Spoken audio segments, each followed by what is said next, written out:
Today,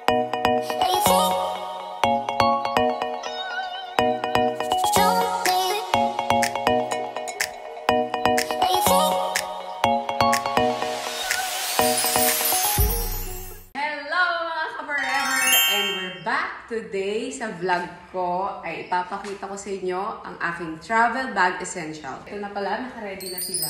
So, as you can see, we're 5. We're going to New Zealand. Daming hand carry. Tapos, we also have this. Ang uso ngayon, yung trolley, para pag magmumall ka, meron kang ganyan. Tapos, meron kami backpack for Kalel and Rico, para pag napagod yung mga kids. Lalo na may bit-bit akong 3 kids, may upuan sila. So, 2 yung backpack. And then, merong mga hand carry. Papakita ko sa inyo yung mga travel bag essentials ko. Dahil marami nagre-request ng mga mommy. Okay, first of all, syempre, eto, meron akong separate bag. Charger, laptop. So, ito yung lalagyan ko. Mga power bank. Yan. So, ito yung mga charger. Mga stand ng phone para yung mga bata pag nasa airplane nanonood sila. And then, I also have, ito yung mga gadgets nila, laptop. Ito, importante din to. I have this, kasi syempre sa ibang bansa, iba-iba yung charger nila, di ba? So, mamimili ka dyan kung ano ang compatible. I got this from Rimowa. Free ata to, dahil Rimowa yung mga luggage namin. Mga headphone, earpads sa mga bata, gadgets, dito lahat. Why? Para isang bit-bit lang lahat ng mga gadgets at charger. So, pag naghanap ka, sobrang organized. Ito na siya. This is my bag. It's to me from Brandville. So, here's my business account. If you wanna buy yung mga bags, luxury and everything, shoes, accessories, follow my account, Brandville, by checklist. Actually, na-disable yung 60,000 followers ng Brandville. And I have my second account, Brandville 2. And I also post sa personal account ko. I also have website and showroom. Maganda tong backpack na to kasi natitiklop siya. Kunyari, pag uwi mo, hindi mo na kailangan ng backpack. Di ba? Hindi siya bulky. So, ito may lalagyanan ako ng para pag nag-vlog. Hawak-hawak mo yan. And then, tissue. Very important. Nasa side para mabilis kunin. There. My shades from YSL na may grado. Dahil ma-arty ako, marami akong shades. Merong may grado, merong wala. Passport namin. Money. Ang laki. Sobrang tuwan-tuwa ako dito sa backpack kasi ang laki. Okay. So, ganito pag may anak, super daming bit-bit. Si CR sila, Mami, wiwi ako. Ito, isang bit-bit ko na lang. And then, andito lahat ng mga mask, mga travel essentials ng mga kids.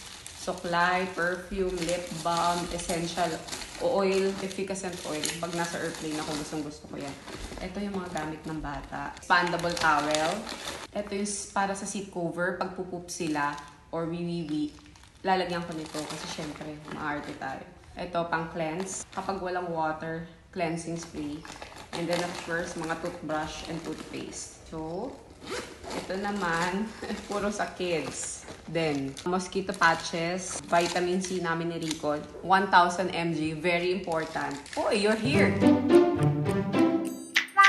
For vitamin C, ito na lang candy dadalhin ko para hindi mabasag. So, ito, binibili ko sa mga kids para ichuchu lang nila once a day. Hindi syrup, hindi nababasag. And then, I also have Tams kasi may si Rico, may acidity siya. Ayan, sa mga pang-acidity na gamot. So, ipapasok ko na sa bag para makita nyo. Ito yung mga tickets namin and visa. Yes, nagpiprint pa rin ako para hindi maistorbo. Ito, nandito na lahat. Tapos may envelope for the money if ever. And yes, itong money, lalagay natin sa pinakaloob para hindi madukot. Wallet, mga card, yan. So, para hindi madukot. Shades nila, Kalel. Diba, naka-ribbon. Ang cute. Pang baby. Dahil, pakita ka daw dun. Kumot ko, shawl, yung mga alcohol, anti-fog wipe, yeah. Para hindi pag pumapasok ka sa init at lamig, yung salamin ko, hindi siya nagpa-fog. Perfume for me, suklay. And this one from Glossier. Super nice to sa lahat ng skin allergy. Tama-tama, meron akong windburn. Pagka malamig pa naman, pa-spring pa naman sa New Zealand daw. Kakatapos lang ng winter. Pag may kate-kate, Lahat to. Universal skin subs. Sobrang ganda nito sa Glossier. Free tong Furla na to sa business class pag nagpal ka. Kaya ang dami ko. And mga vaccination cards and mga extra na passport na may mga tatak na old visa. Lotions for the kids and for me. Sunblock. Yan. Maya't maya maglagay ka ng sunblock. Importante yan para hindi lumabas sa mga wrinkles at pekas. At ang maraming pang-sip-sip. Pang-sip-sip sa katawan. So, yan. Ang dami, di ba? Para madaling mahanap. Naka-pouch, di ba? Ganyan. And makeup. Powder. This is lip and cheek tint. Highlighter. Lip balm. Guerlain. Gustong-gusto ko to regalo ng friend ko sa akin. Kasi meron siyang salamin. So, pag magli-lipstick ka, may salamin na. There. May mirror. And then, syempre, brush. So, brush for the powder. Touch Up Face brush. Ito for my contact lens. This one is from my eyebrows. And this one is my favorite from Ara Lipstick. Austria. Dahil Austrian yung asawa ko. Nasaktuhan naman talagang favorite ko siya. Ara Cosmetics to my friend Aramina. Yan. And, of course, Beauty Derm Mirror. Arte-arte. Ba't dalawa-dalawa yung mirror ko? Arte-arte ko. PBA Moto Club!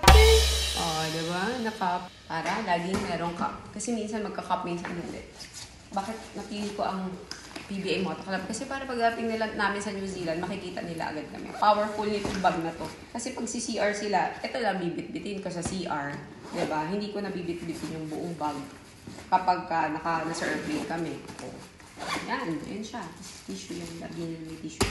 So, tapos pag may extra pa ako dito, if I need to get more things, to put more things na mabilisan. I leave space para kunyari, may binili ako. Yan, mga boarding pass yan dyan. Di ba mabilis lang? Hindi yan. Tapos ganda siya kasi look ko. Sasabit mo lang siya sa hand carry. Para hindi siya matutumba. Yan. Look. So nice. I love this bag. And it's foldable. I have this. Yung lalagyan na ng water. It's empty. So i-refill mo na lang siya kasi sa immigration baka kunin siya. And my Tempur pillow for long flight. This is my best friend sa long flight. Kasi it's Tempur. Sobrang ganda. Nag-invest talaga ako dito kasi syempre economy lang tayo. Grabe talaga. Ang ganda talaga nitong una na to. Worth it. Kahit medyo pricey. Talagang masarap tulog mo. Yan. So, may extra chair. And ito yung sinasabi ko sa inyo na trolley nga. So, para pag nag-mall yung mga kids. Actually, yung mga trolley and stroller, libre ito sa check-in. Iniiwan ko bago pumasok sa airplane. So, there. Yan. Dito, bibit-bitin ni Kalel para may kumot. Tapos na yan, mga inflatable na footrest at neck pillow. Ganyan. Tapos i-inflate mo na lang sa airplane para madali. Hindi ka na magbibit-bit ng bulky. Okay, so mai-inflate mo siya. I've got this from Shopee or Lazada, siguro. Kalel, halika. Try mo to. Oh, ito bubuhatin mo. Oh, okay. Okay? Nice. Don't forget to subscribe, like, and share this video.